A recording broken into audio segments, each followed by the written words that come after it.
Hey guys, what's going on? It's Eli back with another review video, and yes, reviewing another one of Don Bluth's films. Yes, I'm of course reviewing, yes, you read the title, Thumbelina. Now, who doesn't remember Thumbelina? I mean, for me, because, even as I record this, I had watched it not too long ago. I watched it for the first time on Disney Plus, and I thought it was okay. Like, it's not, like, one of the greatest animated films ever made. Like, it's okay, And no hard feelings on Don Bluth and Gary Goldman and John Pomeroy, I'm sure, because, they tried their best. And not to mention, because this and A Troll in Central Park that came out around, like, the same time, like, if I recall, like, the same year, I assume, yeah.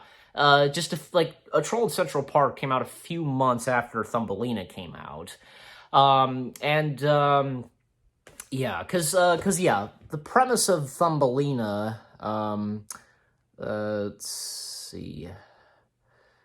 Yeah, just gonna get to the story. Yeah, here it is. Born of a flower and growing to only a couple of inches tall, literally because, like, she's the size of, like, a card, you know what I'm saying? Yeah. Poor Thumbelina, voiced by Jodie Benson, aka Ariel from The Little Mermaid, and the voice of Barbie in the Toy Story films, is worried she'll never meet someone her own size until she happens to catch the eye of Prince Cornelius of the Fairies, voiced by Gary Imhoff. Am I saying his last name right? I'm pretty sure. Just as soon as she finds love, however, it's torn away from her. Okay, when she is kidnapped by Mrs. Toad, voiced by Charo, I guess, like, that's the only name. Now, Thumbelina has to escape Mrs. Toad's grasp and search for Prince Cornelius. Luckily, there's a whole city of animals willing to help her, but also kidnapping her and using her, like, from frogs, moles, and beetles, like, either using her or wanting to marry her, you name it. So yeah, like, so the cast of characters, like, yeah, Gino Confronte, if I'm saying that right, voices, like, Jacquimo, who's, like, the Jiminy Cricket of this film. In fact, he sings a song in the opening, very similar, of course, to how Jiminy Cricket, he sang When You Wish Upon a Star in Pinocchio. Thumbelina's mother, voiced by Barbara Cook, and legendary voice actor, the late legendary voice actor, I should say, Will Ryan, he voiced a couple of characters, like, he voiced two characters, apparently, Hero/Reverend Rat.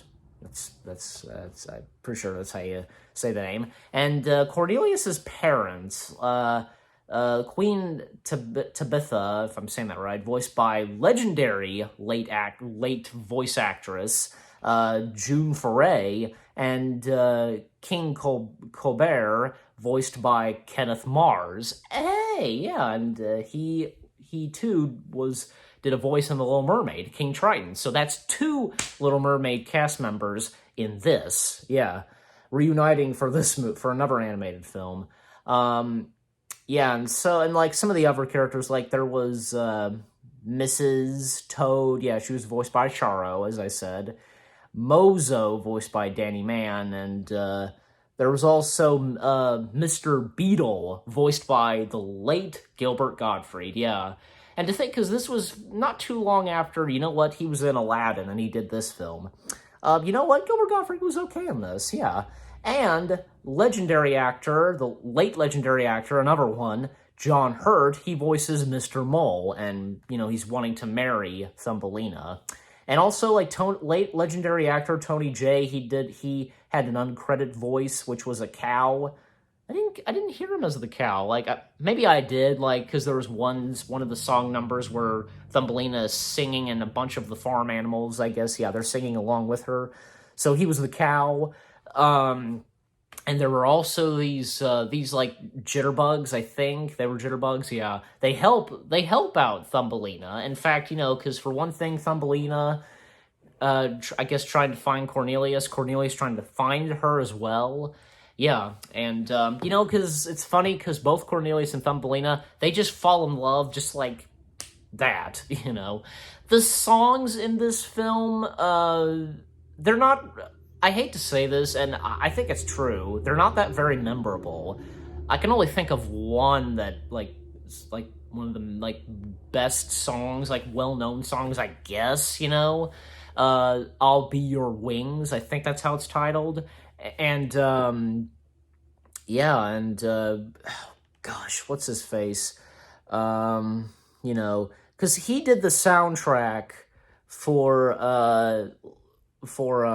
you know, I think, yeah, Thumbelina, Troll in Central Park, and, The Pebble and the Penguin, and, yeah, and so that was, yeah, Peter Manillo, yeah, because he did the songs, like, he did the soundtrack for some of the songs, like, well, obviously, I suppose, you know, for, like, even say you hear his version of, like, I'll Be Your Wings during the end credits, you know, as any other animated, hand-drawn animated feature of the 1990s would have that, you know, so yeah, Barry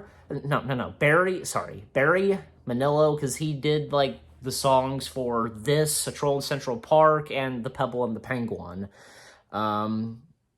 Yeah, and some of the other songs, like, okay, there was one that won a Razzie, and that is Mary the Mole. And even still, as of today, Thumbelina is the only animated film to win a Razzie. You know, that's no other animated film, I assume, has won a Razzie. So, except for Thumbelina, like, ouch, and especially for Don Bluth, wow. Don Bluth, a legendary animator, one of his films wins a Razzie. Oh my gosh. There was something else. Oh, I did read about this, that, you know, they did it for a test screening, you know, for test audiences, they put in the Disney logo to make the test audiences think that they were watching a Disney movie. And according to the test audience, they liked that Disney movie. Yeah, because if you don't know, like, for those of us that do or do not know, because, you know, people would mistake Don Bluth's films for Disney films. That is understandable, you know, and you know, heck, even some of Don Bluth's films are technically part of the Disney family, because, well, them being associated with 20th Century Fox. But luckily, because I heard they didn't do that for, like, the theatrical release, like, with the Disney logo. They instead showed an Animaniacs short called I Am Mad. And I think, at the time, Warner Brothers was the distributor. But that's when, of course, I believe later on, 20th Century Fox became the official distributor. So, well, and heck, because even at that time, Don Bluth Studios was owned at the time by Media Assets, and Media Assets was owned by Fox, and which meant that 20th Century Fox owned Don Bluth Studios. So, yeah, the connection there.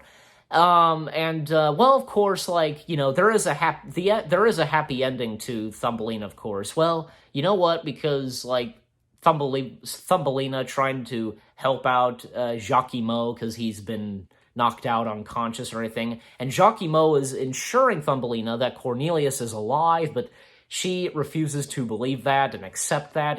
She thinks and is accepting that he's gone, he's dead or something. And even say when Cornelius, he got frozen. And that's when, like, these, like, bug kids, like, jitterbug kids, I want to assume, who were helping out throughout the film, like, find Thumbelina, and they find Cornelius, they unthaw him, and all those who kidnapped Thumbelina, they're after her, like, you know, but of course they are defeated, and Cornelius stopped them, and, you know, Thumbelina sees Cornelius, and, you know, he's alive, and they finally get married, and, you know, even throughout the film, Thumbelina was hoping that someday she would have wings, and she does, finally. And yeah, of course, they all live happily ever after, as any other, like, fairy tale-like film would end, so, you know. Yeah, Thumbelina, it's okay, as I said. It's not bad, okay? I thought it was fine. I wasn't like, no. I mean, I watched it, and man, like, I watched it and I felt really quick watching it. Just, And how do I rate Thumbelina? That's a good question. Well, boy, I'll give it a 6 out of 10 stars. I can't say it's good. And I'm being honest when I say this. I thought it was okay, so I'm giving it a 6 out of 10. And what about you guys? Have you ever seen Thumbelina? What did you think of my review? Leave comments and give this review a like as always. So if that being said, again, 6 out of 10 stars. I hope you guys enjoyed my review of Thumbelina. Thank you for watching. More reviews coming your way. They're going to be awesome. Keep looking forward, and I'll see you guys in the next video/review.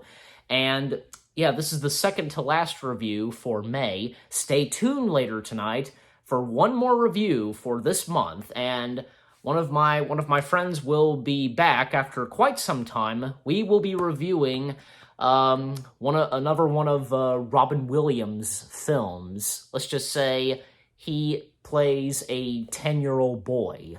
You might know what I'm talking about. Stay tuned for that. Take care, and peace out.